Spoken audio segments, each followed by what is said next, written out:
Look at the badge on the back, M2. Then in smaller numbers, 35.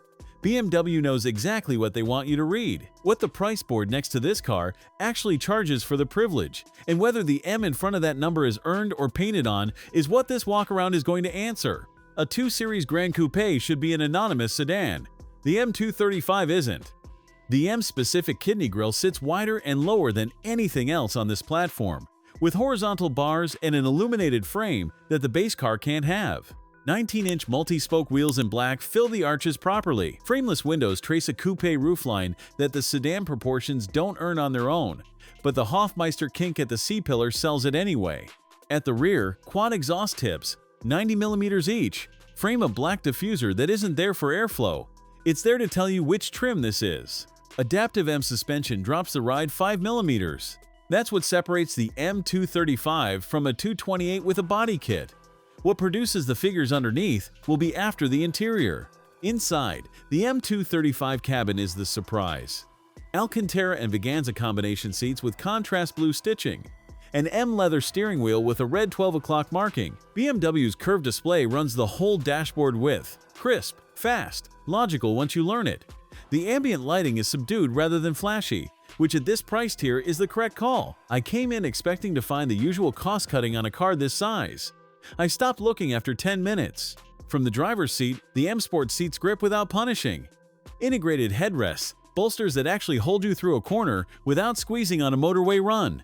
The driving position drops you low for a Gran Coupe, and the view forward is framed by that M steering wheel with proper paddles behind it. Sport Boost on the left paddle primes everything for acceleration, a feature the Audi S3 doesn't match. The gear selector is no longer a lever. BMW switched to a toggle on the center console for this generation, which frees up space for a deep storage cubby and 2 cup holders that actually hold a coffee cup without rattling. Ahead of the toggle, the xDrive rotary controller remains, knurled metal, weighted to turn with resistance. The single control surface that BMW still refuses to replace with a touchscreen shortcut.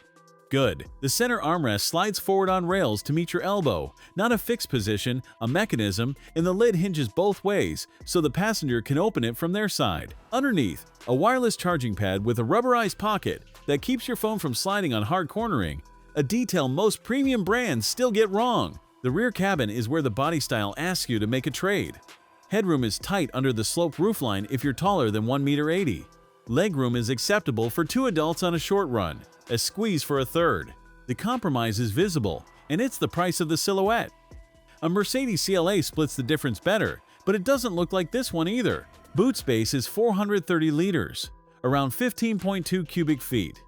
Below the Audi S3's segment-leading figure, above the Mercedes CLA. A flat load floor, a low lip, and 60/40 split seats. It's not a hatchback, and the opening reminds you. For a weekly shop and a long weekend, it's fine.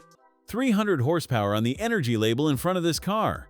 400 Nm of torque between 2,000 and 4,500 RPM.